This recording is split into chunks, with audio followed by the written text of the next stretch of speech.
ওয়া রাহমাতুল্লাহি ওয়া বারাকাতুহু। আপনারা দেখছেন সাথে দর্পণ, আর আমি আপনাদের সঙ্গে রয়েছি মঞ্জুর আলম।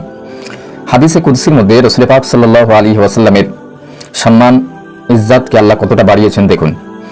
সালমান ফারসি রাদিয়াল্লাহু তাআলা আনহু থেকে রওয়ায়াত, তিনি বলছেন, জিবরিল আমিন আলাইহিস সালাতু ওয়াস সালামের মারফত আল্লাহ রাসূল সাল্লাল্লাহু আলাইহি ওয়াসাল্লামের উপরে খবর পাঠানো হয়েছিল।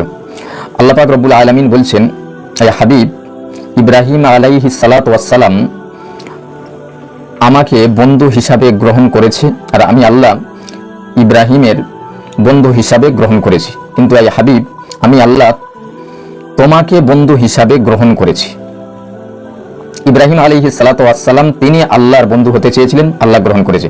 আর আল্লাহ রাসূল সাল্লাল্লাহু আলাইহি ওয়াসাল্লামের সঙ্গে আল্লাহ নিজেই বন্ধুত্ব করতে চেয়েছেন। হাদিসে কুদসিতে তার স্পষ্ট প্রমাণ। আল্লাহ পাক রব্বুল আলামিন হাদিসে কুদসির মধ্যে আরো বলেছেন, হে হাবিব, এই আমি নবমণ্ডল ভূমণ্ডল যা কিছু সৃষ্টি করেছি আপনার গৌরব প্রকাশ করার জন্য সৃষ্টি করেছি। আল্লাহ শপথ করে বলছেন, আমি এই তামাম পৃথিবী সৃষ্টি করতাম না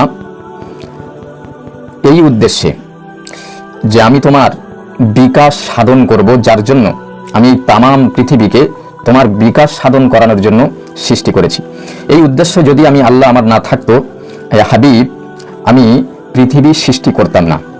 এটি জুরকানির মধ্যে 163 পৃষ্ঠায় রয়েছে এবং হাদিসে কুদসির মধ্যে পাবেন।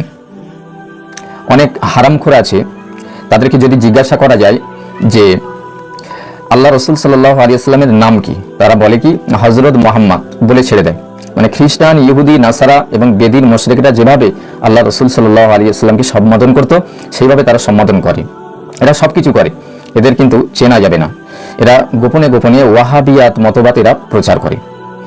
আল্লাহ রাসূল সাল্লাল্লাহু আলাইহি ওয়াসাল্লামের যখন নাম ধরে, এদের মধ্যে কোনো শখ, জগ, তাজিম, তামাদ্দুন কিচ্ছু নেই। এদের থেকে আপনারা সাবধান হবেন। সুস্থ থাকুন, ভালো থাকুন, সাথে দর্পণ চ্যানেলের সঙ্গে সদা সর্বদা বন্ধুত্ব রাখুন।